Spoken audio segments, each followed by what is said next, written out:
తునిలో Telugu Desam party పూర్తిగా బరితెగింపు రాజకీయాలకే పాల్పడుతోంది అని చెప్పాలి. ఇక్కడ తుని మున్సిపాలిటీలో 30 కౌన్సిలర్ స్థానాల్లో కూడా 30 మంది వైఎస్ఆర్సీపీ వాళ్ళే గెలిచారు 2021లో జరిగిన ఎన్నికల్లో. ప్రభుత్వం మారిన తర్వాత ఇప్పుడు అక్కడ ఓ 10 మందిని వైఎస్ఆర్సీపీకి సంబంధించిన కౌన్సిలర్లను యనమల రామకృష్ణుడు, టీడీపీ మాజీ మంత్రి యనమల రామకృష్ణుడి నేతృత్వంలో టీడీపీ నాయకత్వం ఓ 10 మందిని అటు లాగేసుకుంది. ఇక్కడ ఇదివరకు 2 వైస్ చైర్మన్లు ఉండగా ఒక వైస్ చైర్మన్ రాజీనామా చేశారు. దానికే ఈరోజు ఉప ఎన్నిక జరగాల్సి ఉంది. నిజానికి ఈ నెల 3, 4 తేదీల్లోనే ఈ ఎన్నిక జరగాల్సి ఉన్న 2 సార్లు వాయిదా పడింది. తెలుగుదేశం పార్టీ వాళ్ళే వాయిదా వేయించారన్న దాంట్లో అనుమానం లేదు. సరైన బలం లేకపోవడంతో ఇంకా వైఎస్ఆర్ కాంగ్రెస్ పార్టీకి సంబంధించిన కౌన్సిలర్లను ప్రలోభ పెట్టేందుకు, బెదిరించేందుకు మరికొంత సమయం కావాలి అన్నట్టుగా ఎన్నికల్ని అడ్డుకొని 2 సార్లు వాయిదా వేయించారు. చివరకు వైఎస్ఆర్ కాంగ్రెస్ పార్టీ కౌన్సిలర్లు హైకోర్టుకు వెళ్లడంతో హైకోర్టు స్పష్టమైన ఆదేశాలు ఇచ్చింది. పూర్తి స్థాయిలో బందోబస్తు ఏర్పాటు చేసి కట్టుదిట్టమైన ఏర్పాట్లు చేసి ఈరోజు ఎన్నిక నిర్వహించాల్సిందిగా హైకోర్టు ఆదేశాలు ఇచ్చింది. అయితే ఈసారి కూడా ప్రభుత్వ యంత్రాంగం చేతులెత్తేసింది. తెలుగుదేశం పార్టీ వాళ్ళ దౌర్జన్యాలకు ఎన్నిక వాయిదా పడిపోయింది. ఇప్పటి వరకు తెలుగుదేశం పార్టీ ప్రలోభ పెట్టగా మరికొందరిని లాగేసుకోగా వైఎస్ఆర్ కాంగ్రెస్ పార్టీ వైపు 17 మంది కౌన్సిలర్లు పక్కాగా నిలబడ్డారు. వాళ్ళంతా ఉమ్మడిగా మీడియా సమావేశం కూడా ఈరోజు ఏర్పాటు చేశారు. దీంతో తెలుగుదేశం పార్టీకి ఎన్నిక జరిగితే తెలుగుదేశం పార్టీకి వైస్ చైర్మన్ పదవి దక్కే అవకాశాలే లేవు. ఈ నేపథ్యంలోనే ఉదయం నుంచి తునిలో పెద్ద హైడ్రామా నడిచింది.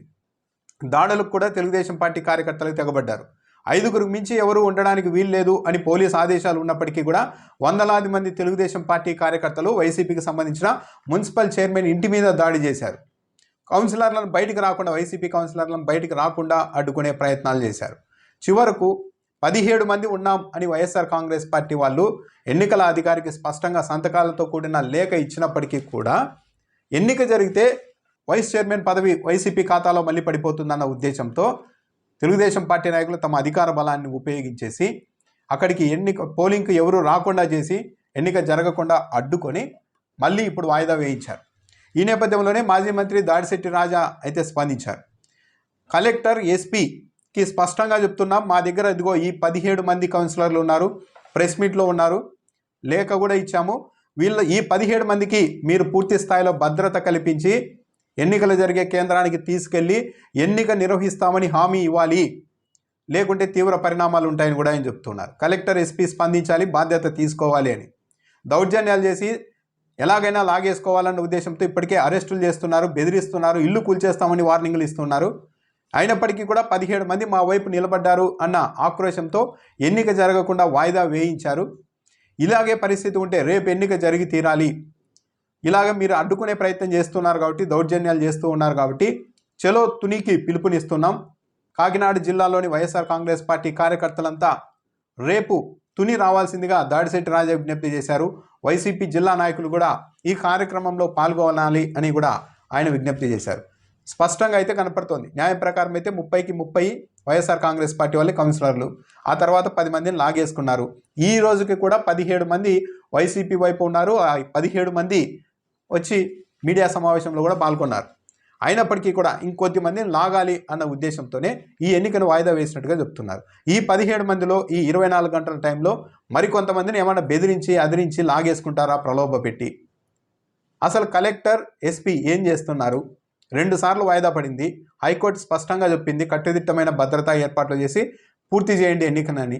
అయినప్పటికీ కూడా తెలుగుదేశం పార్టీ వాళ్ళకు అవకాశం ఇచ్చేందుకు కాకపోతే వైసీపీ నుంచి ఇంకొంచెం టైం తీసుకొని వైసీపీ నుంచి కొందరిని లాగేసుకోవడానికి తెలుగుదేశం పార్టీ నాయకులకు అవకాశం ఇవ్వడానికి కాకపోతే జిల్లా కలెక్టర్, ఎస్పీ ఒక ఎన్నికను నిర్వహించలేకపోతున్నారా? ఇదేమన్నా జిల్లా వ్యాప్తంగా జరిగే ఎన్నికన? ఓ 30 మంది కౌన్సిలర్లకు సంబంధించిన ఎన్నిక. వాళ్ళకు కట్టుదిట్టమైన భద్రతా ఏర్పాట్లు కల్పించి ఎలాంటి గొడవలు లేకుండా వాళ్ళని అక్కడికి ఎన్నికలు జరిగే కేంద్రానికి తీసుకొని వచ్చి ఎన్నిక నిర్వహించలేనంత అసమర్థ స్థాయిలో జిల్లా యంత్రాంగం ఉందా?